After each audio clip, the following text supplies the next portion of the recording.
특별히 오보하거나 틀린 게 없잖아요. 그렇죠. 그러니까 이 자리에 나왔죠. 그러니까 이런 사람은 뭐 하나 잘못되면 바로 날아갑니다. 맞잖아요. 김세희야 뭐 틀리고 거짓을 해도 그냥 있지만 이런 분들 뭐 하나 삐끗하잖아. 바로 날아가. 그렇죠. 예, 제가 지난 한 달 동안 제일 많이 들었던 이야기가 잠 좀 자라. 와, 정말로 저희 편집국장도 항상 첫 마디가 그거였어요. 제가 컨디션 괜찮냐고. 야. 그래서 열심히 하겠다. 물 들어왔으니까 지금 뭐 열심히 좀 해보겠다. 예. 제가 아무튼 이렇게 봐주시니까. 그러니까 하루에 한 두 건씩 쓰신 거죠. 계속 왜냐면은 이제 청문회 때 예. 계속 이슈들이 계속 나오잖아요. 근데 중요하지 않은 이슈가 없거든요. 맞아요. 왜냐면 말 그대로 지금 이 국정조사가 왜 일어났는지의 그 핵심을 건드는 기사 내용들인데 네. 기사가 안 나와요. 안 나와. 쓰지 않을 네, 수가 없어. 맞아요. 그러니까 그 다음 날에도 계속 관련된 내용들을 쓸 수밖에 없는 상황인 거예요. 대단합니다. 그러니 이게 켜켜이 쌓이다 보니까 네. 한 달 동안에 40건 이상 쓰겠어요. 그렇습니다. 그래서 오늘도 하실 이야기가 많다는 건 누구보다 잘합니다만 네. 짧게만 진행하도록 하겠습니다. 오래 기다리셨는데. 네. 아니 어쩔 도리가 없습니다. 오늘은 이제 대북 송금 관련해 가지고 우리 기자님이 또 기사를 하나 쓴 게 있어요. 예. 요거 아주 짧게 정리할 테니까 곽수산 머릿속에 제가 고스란히 또 넣어드리겠습니다. 네, 좋습니다. 검찰은 대북 송금 관련입니다. 검찰은 이재명 지사를 위한 방북 비용으로 북한에 돈 보냈다라고 주장을 하는 거잖아. 예. 그 근거가 쌍방울 김성태 등 쌍방울 관계자들의 증언뿐이었습니다. 우리가 요 정도는 알죠. 그렇죠.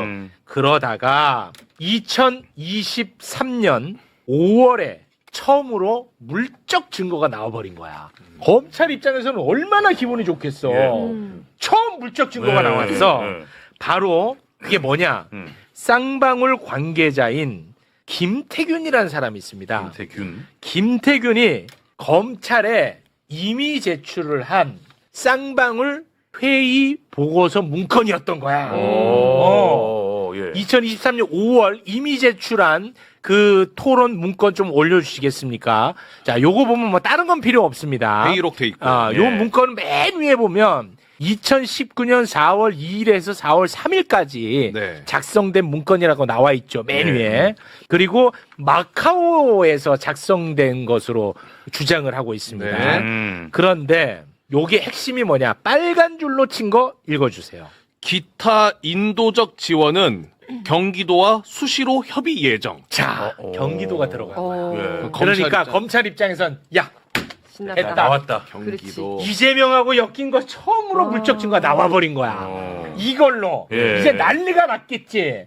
그런데 이게 2019년 4월 2일에서 4월 3일 마카오에서 작성된 문건이지. 네. 그런데 요거는 2023년 5월에 이미 제출한 거지. 검찰에다가 그런데 2022년 12월에 검찰이 한참 전이지. 네.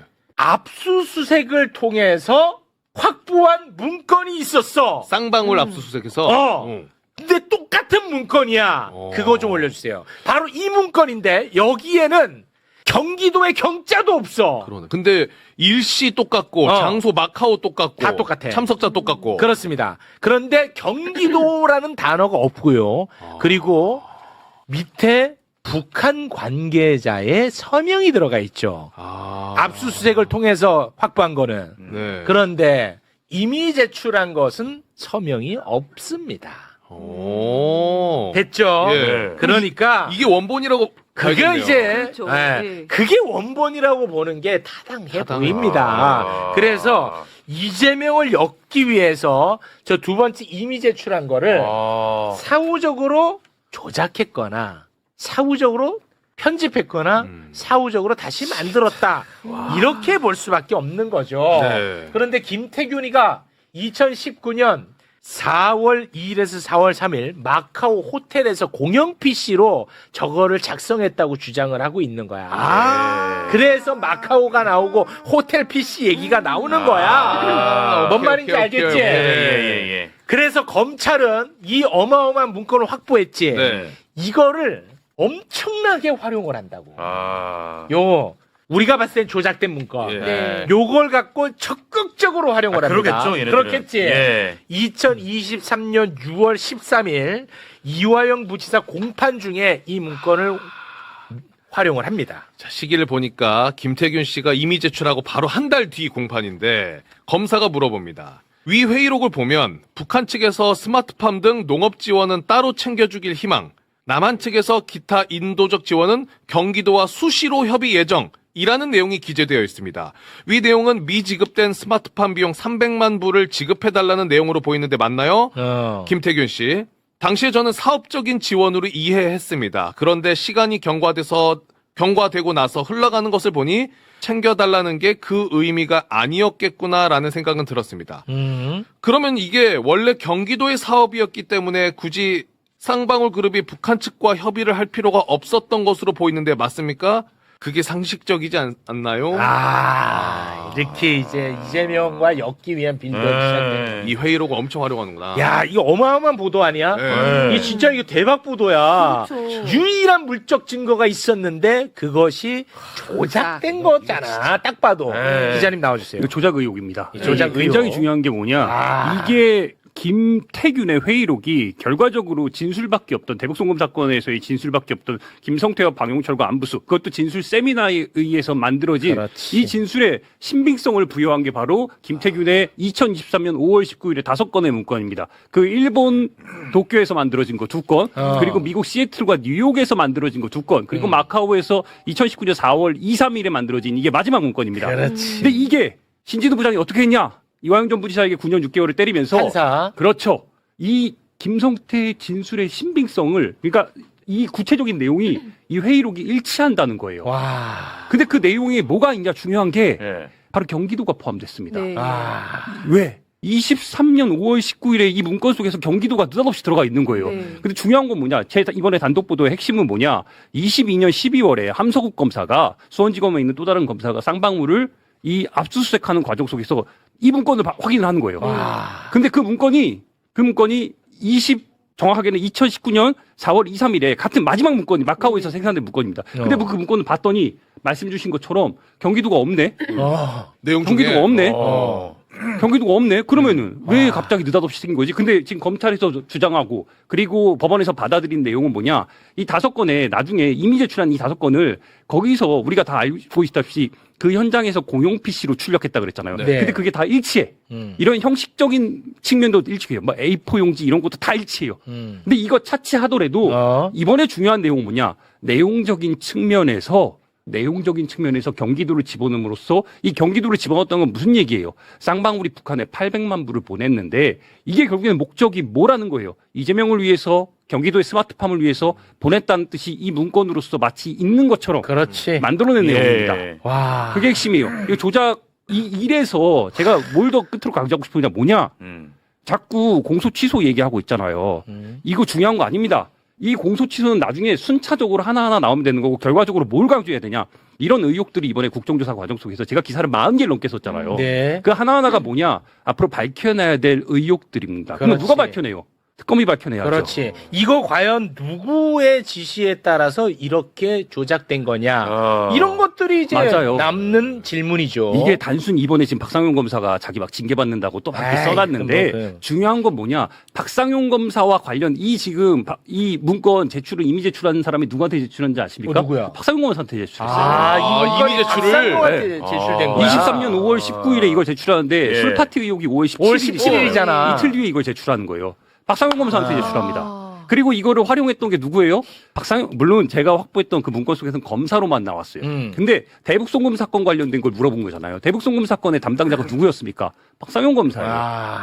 그러니 단순히 무슨 술파티 의혹으로 뭐 징계받는다 이렇게 얘기하는 게 아니에요. 그게 아니에요. 그거는 n분의 1 속에서의 정말 밑에 있는 진술 조작 의혹의 정말 그냥 기본의 하나일 뿐이지 중요한 건 수원지검 차원의 이런 지속적이고 반복적인 조작 의혹 그렇지. 그리고 최근에 이번에 지금 국정조사에서 가장 중요한 내용 중에 하나가 뭐냐 윤석열한테까지 1일 보고 됐다는 내용인 맞아요. 거잖아요. 그거 저희가 이게 다뤘습니다. 박상용 검사 스스로도 위에 부장검사, 네. 차장검사, 막 대검까지 갔다고 얘기하잖아요. 맞습니다. 그러면 그런 상황들에 있어서 지금 이걸 입증하는 내용들이 지금 이게 1일 보고 문건 이건데 예, 맞아요. 그러면 이런 내용들에 대해서 이거 안 밝히냐고요. 밝혀야죠. 정권 차원에서 수년 동안 정적을 죽이기 위한 움직임이었던 거예요. 예. 그 일련의 과정 속에서 이런 것들이 튀어나온 겁니다. 자, 봐봐. 근데 우리가 이제 과거로 돌아가서 쌍방울 회의 문건에 경기도가 있다라고 보도가 돼. 그러면 그걸 어떻게 방어해? 그렇잖아. 이거 우리가 조작된 건지 뭔지 어떻게 알아? 모르지. 네. 이 보도가 돼. 실제로 이 문건이 또 존재해. 그러면 우리는 속수무책이고 심지어 당사자인 이재명 대표도 속수무책이야. 방법이 없어. 그런 일이 또 발생 안 하리라는 보장이 없습니다. 우리는 또 그렇게 되면 또 속수무책으로 당할 수밖에 없습니다. 바로 그거예요. 예. 바로 그 지점이에요. 그래서 지금 자꾸 국민의힘이나 수원지검 측에서 검사들이 반박하는 이유가 야 형이 확정됐잖아. 야 대한민국에서 25년 6월 5일에 대법에서까지 이화영에 대해서 7년 8개월 다 확정했는데 니들이 이거 반박해라고 얘기하는데 그 형이 확정되는 과정 속에서 수원지검이 자꾸 장난친 것들이 조작한 것들이 의혹들이 자꾸 드러나고 있잖아요. 예. 요걸 밝히자는 거예요. 그렇습니다. 이 상황 속에서 공소 취소 이야기 자꾸 나오는데 이거는 순차적으로 네. 진실들을 확인하다 보면은 자연스럽게 맞아. 우리가 확인할 수 있는 부분들이 그렇습니다. 있습니다. 이 진실을 빨리 국민들에게 더 많이 알리는 작업을 우리가 최선을 다해서 해야 돼. 알겠지? 너 프리미어 리그 다닐 때 항상 이 얘기를 해. 이 얘기부터 하라고. 월드컵 임마. 앞두고? 그럼. 이게 왜냐면 대한민국을 무너뜨린 사건이야. 네. 이런 것들이. 알겠지? 예, 알겠습니다. 그 검찰에서는 이 압수수색 해놓은 문건은 그냥 모르는 척 해버리는 거예요. 원본의 신빙성을 어디다 부여했냐? 네. 2023년 5월 19일에 제출했던 그 4년 동안 보관했대요. 그 5건의 문건 있잖아요. 거기에 원본의 신빙성을 그게 부여했습니다. 말이 됩니까? 아니, 안 하나는 되죠. 서명 있고 하나는 서명도 그렇죠. 없는데. 안 되죠. 안 되죠. 근데 그렇게 인정을 했어요. 누가? 법원에서. 아, 바로 진짜 이런 심하지 거예요. 않아? 이게 모르면은 이런 상황 모르면은 야 인정했잖아. 끝이 아니라니까요. 그렇지. 이런 내용들이 하나하나 지금 자꾸 이 술 파티도 마찬가지예요. 지금 그 당사자들이 뭐라고 얘기하고 있습니까? 그 술을 샀지만 강남으로 올라가는 길에 자기가 마셨대잖아요. 깡소주. 네, 맞아. 뭐가 상식적이에요? 어. 상식적이지 않잖아요. 그렇지. 이런 것들을 앞으로 향후 밝혀야 되는 게 예. 이번에 국정조사의 가장 핵심적인 내용이었던 겁니다. 그렇습니다. 아, 진짜 말이 안 되네. 말이 안 되지. 바로 그런데 그거예요. 이런 그거예요. 일이 또 말이 안 되는 생긴다. 거예요. 네. 또 생겨. 이거 보도 막 쏟아내면은 뭐 어떻게 방어할 건데? 실제 문건이 있고, 네. 실제 문건이 경기도 써 있는데, 그러니까 그거 어떻게 할 건데? 바로 그거예요. 서운한 지점이 바로 그거예요. 그러니까 제가 왜 40건이 넘는 이걸 보도를 오마이뉴스에서 왜 했냐. 이거 관련해가지고 같이 보도 제가 조금 서운해요. 다른 우리 법조 기자들이나 정치부 기자들한테 좀 서운한 게 뭐냐면요. 네. 같이 따라오고 이슈에 대해서 같이 해야 되는데 보도를 안 해요. 안 해요. 그래서 최근에 지금 뭐 진보 매체라고 불리는 곳에서도 뭐 얘기하고 있어요. 공소 취소. 왜 해? 그게 서운한 거예요.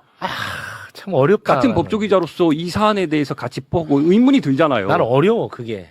아니 그- 이거 어저께 단독 보도를 하셨는데 지금까지도 이 한 건밖에 없어요. 다른 데서 네, 하나도 안 없습니다. 달았었더라고요. 이렇게 아니, 어마어마한 그러니까 예를 들어서 거를. 안 다룰 거면 끝까지 안 다루는 것까지는 내가 약간 화가 여기까지만 네, 나겠어. 네, 근데 다들 공소 취소에는 막 지금 막 열불. 그렇지. 공소 취소가 네. 말이 되냐? 법치주의를 무너뜨린다. 이건 다 써. 내용을 왜 안 봐? 내용을. 아니 그리고 뭐 이렇게 재래식 언론에서는 지금 저기 국정조사로 밝혀진 게 하나도 없다라고 얘기를 하고 맞아요. 있어요. 이렇게 많은데 네. 이렇게 많은데 맞습니다. 자기들이 안 쓰면서 밝혀진 게 없다고 주장을 네. 하는 거예요. 네. 그래도 우리 김종훈 기자님이 계셔서 이게 얼마나 그나마 너무 다행이었다. 감사합니다, 진짜. 네. 그 아까 곽우신 기자가 저희 동정군 아시죠? 아, 예, 알고 네, 있죠? 네. 저희 같은 노조위원장입니다. 예. 그래서 진짜가. 평상시에도 이렇게 네. MC들이 까칠해가지고 아, 까칠해, 광우씨. 좋아해요. 다들 까칠해. 노조위원장으로서 가장 적합한 아, 까칠합니다. 까칠해, 광우씨. 모두에게 까칠하기 때문에 아, 쌩 나이 많은 것처럼 머리 이렇게 해갖고, 에헴 이러고 들어와요. 에헴.